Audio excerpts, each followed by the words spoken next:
There are places we do not find on any map, places not made of stone or soil, but of thought, emotion, and memory. Carl Jung, one of the greatest minds of modern psychology, warned us not of external enemies, but of the internal landscapes that slowly eat away at the soul. These are not just bad habits or flaws. They are psychic environments, realms of consciousness where the self loses its clarity, dignity, and direction. Jung understood that suffering is often a path to growth, but he also taught that there are places where suffering becomes self-destruction and from which no growth can come. Here are 7 places the soul must never dwell according to Carl Jung's psychological and philosophical teachings. 1. The house of denial. Where the shadow is rejected, Jung said, "Until you make the unconscious conscious, it will direct your life and you will call it fate." In Jungian psychology, the shadow is everything within us that we refuse to acknowledge. It includes our anger, envy, selfishness, sexual desires, fears, traumas, and even our buried talents and hidden potentials. It is not inherently evil, it is simply unknown. Denial, therefore, is not just a refusal to face external truths. It is a rejection of parts of ourselves that feel inconvenient, shameful, or dangerous. And when we deny the shadow, we unknowingly become its puppet. We act out in passive-aggressive ways, sabotage our own relationships, project our flaws onto others, or lash out with emotional intensity we don't understand. This is what Jung meant when he said the unconscious will direct your life. You will keep encountering the same patterns, the same heartbreaks, the same failures, not because the world is against you, but because your shadow is leading you blindly. To dwell in denial is to build a house of mirrors where you see distorted versions of everyone, but never see yourself. You think the world is full of toxic people when in fact you're reenacting unhealed wounds. You blame others for your failures, not realizing you've handed your power to a part of you that you refuse to confront. What makes denial especially dangerous is that it feels safe. We tell ourselves that to look inward is to lose control, to break down, to fall apart. But Jung believed the opposite. That facing the shadow is the beginning of true control, true strength, and true healing. When you integrate your shadow, you stop being manipulated by your unconscious. You no longer erupt in rage over small things. You no longer chase people who don't love you. You no longer feel the need to please everyone or hide behind a mask. Instead, you become whole, not perfect, but real. Human, grounded, self-aware. Jung called this process individuation, the integration of the conscious and unconscious parts of the psyche into a unified self. And it begins with courage, the courage to admit you're not as nice, as peaceful, or as put together as you pretend to be. So when you feel jealous, don't deny it. Ask why. When you feel hatred, don't mask it with fake kindness. Trace it to its roots. When you feel rage, don't suppress it until it explodes. Listen to what it's trying to tell you, because the shadow that is seen is no longer in control. But the shadow that is ignored, it waits, it watches, and eventually it will act for you, against you. Do not build your home in denial. Do not exile your truth. Go into the basement of your soul, dust off the parts you've buried and speak to them, not to shame them, but to understand them. Only then do you stop living your fate and start living your truth. 2. The swamp of resentment, where pain is never transformed. Carl Jung believed that suffering, when consciously examined, could lead to profound transformation. But when suffering is buried, denied, or repeated without reflection, it festers into something darker. Resentment. Resentment is pain that has turned into poison. It's the story we keep telling ourselves about how we were wronged, betrayed, forgotten, unloved. It feeds on repetition, and like a swamp, the longer we stay in it, the harder it is to move. Everything gets heavier, slower. Stuck to dwell here is to carry old wounds as your identity. You might find yourself saying things like, "This always happens to me," or "People never change," or "They'll regret how they treated me someday." In that moment, you are not healing. You are hoping your pain will bend to you. But resentment never punishes the one who hurt you.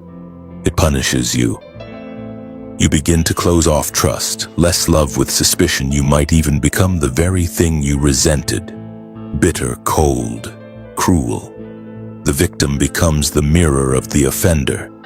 Jung taught that this is how the shadow sneaks in, by convincing you that your pain makes you righteous and therefore your anger is sacred. But in truth, anger unexamined becomes a chain. Forgiveness in Jung's psychology is not about letting someone off the hook. It's about breaking that chain. It is a radical act of reclaiming your energy from the past. It means saying, "This happened, it hurt, but I will not let it shape the rest of my life." Transforming pain doesn't mean forgetting it. It means making meaning from it, finding the lesson, the strength, the boundary it taught you to hold.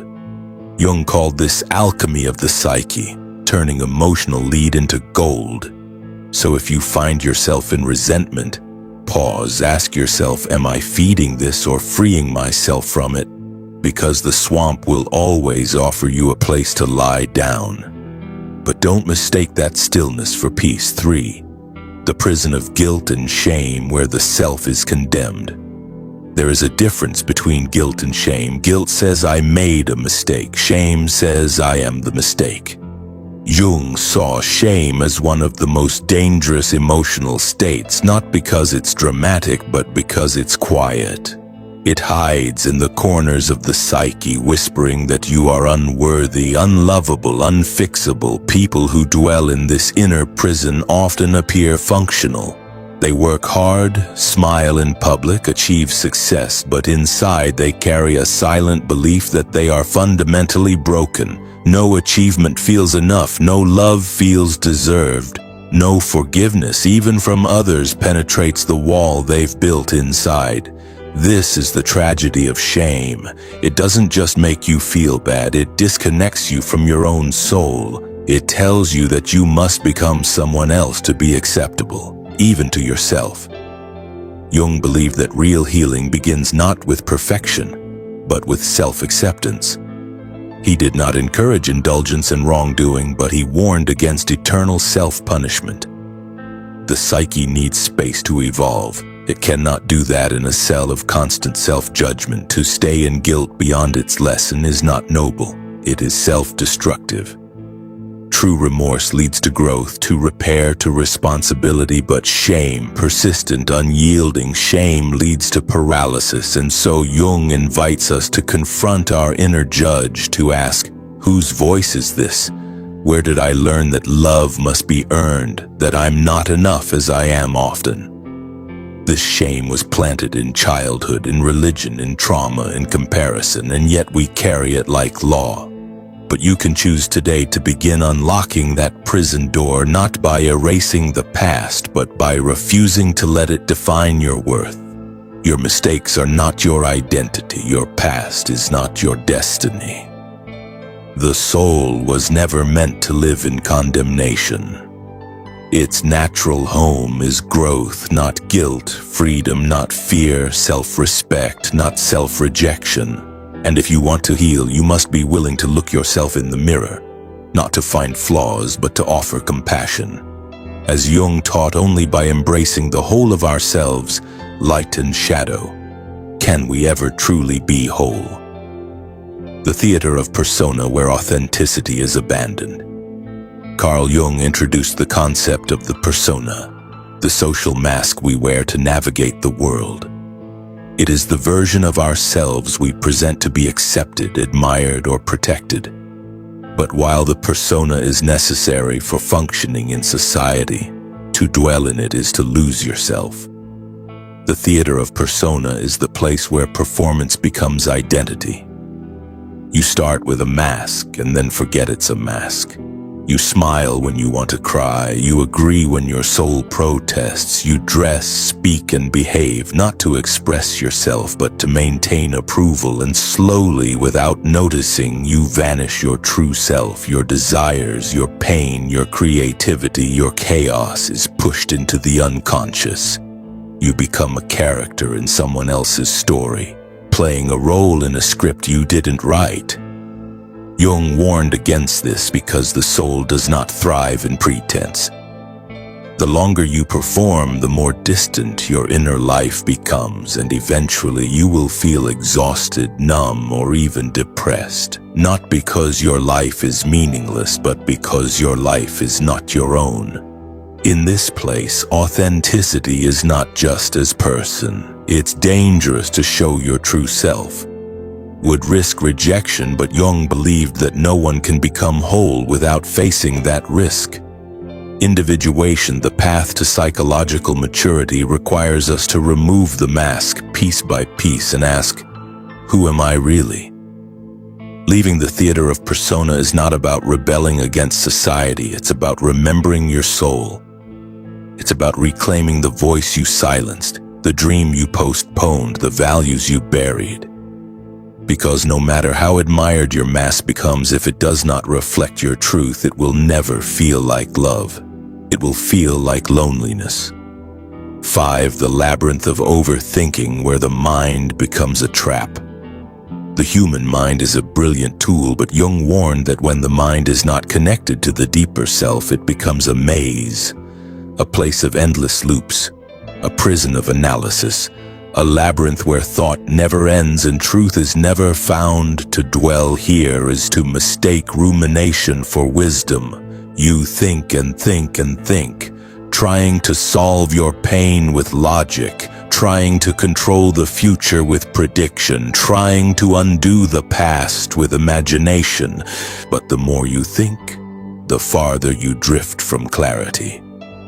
Jung emphasized the importance of intuition, symbol, and the unconscious, the parts of the psyche that do not speak in rational language. He knew that healing and meaning often arise from the irrational depths, not the logical surface, but in the labyrinth of overthinking. The heart is silenced, the body's signals are ignored, the soul's voice, soft, intuitive, symbolic, is drowned in noise. Overthinking feels safe because it gives us the illusion of control. But in truth, it is fear wearing the mask of intelligence. It keeps us stuck in decision, paralysis, emotional numbness, and spiritual disconnection. Jung would say, do not solve life. Feel it, dream it, live it. Because the soul doesn't speak in formulas, it speaks in metaphors, images, feelings, silence. To leave this labyrinth, you must learn to trust again. Not just your logic, but your instincts, your inner knowing. You must be willing to act even if you don't have every answer. You must stop replaying the past and start inhabiting the present. Wisdom is not knowing everything. It is knowing when to stop thinking and start living. 6. The desert of isolation, where connection is feared. Jung understood something that modern psychology echoes today. The soul does not heal in isolation, it heals in relationship. But there's a place many wounded people retreat to, a psychological desert. Vast, empty, dry, safe, but lifeless. This is the place where you convince yourself that you don't need anyone, that people are dangerous, that love is a risk you cannot afford. It feels empowering at first, no expectations, no disappointments, no betrayals, but slowly the silence becomes unbearable. The solitude, once sacred, begins to feel like exile in this desert. Vulnerability is the enemy. You become overly self-reliant, emotionally guarded, and deeply skeptical of intimacy. But what you are truly avoiding is in other people. It's the parts of yourself that feel unworthy of being seen. Jung would remind us we are wounded in relationship and we are healed in relationship. Shadow work, trauma recovery, self-discovery, they are all necessary. But we do not become fully human until we can stand in front of another soul and say, here I am, imperfect, real, still worthy of love. To remain in isolation is to live without mirrors, without the sacred friction of connection, without the challenge and joy of being known. Yes, connection opens us to pain, but it also opens us to joy. And the soul was not made to survive alone. It was made to belong. 7. The graveyard of the past, where the present is abandoned. There is a final place Jung warned against: the graveyard of the past. It is where people go when they are unable to let go of guilt, regret, nostalgia, or grief. This place is deceptive. It feels sacred to mourn, noble to remember, but to live there is to stop living at all.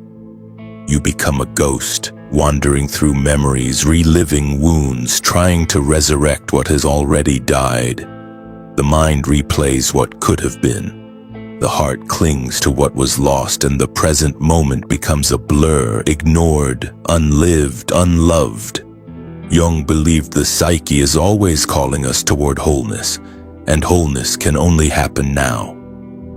In this moment, but if you are facing backward, you miss the doors that open in front of you. Letting go does not mean forgetting. It means honoring the past without becoming it. It means learning to say goodbye, not just to people, but to versions of yourself that no longer serve your journey. There are lessons in the past, but no life, no new breath, no forward motion.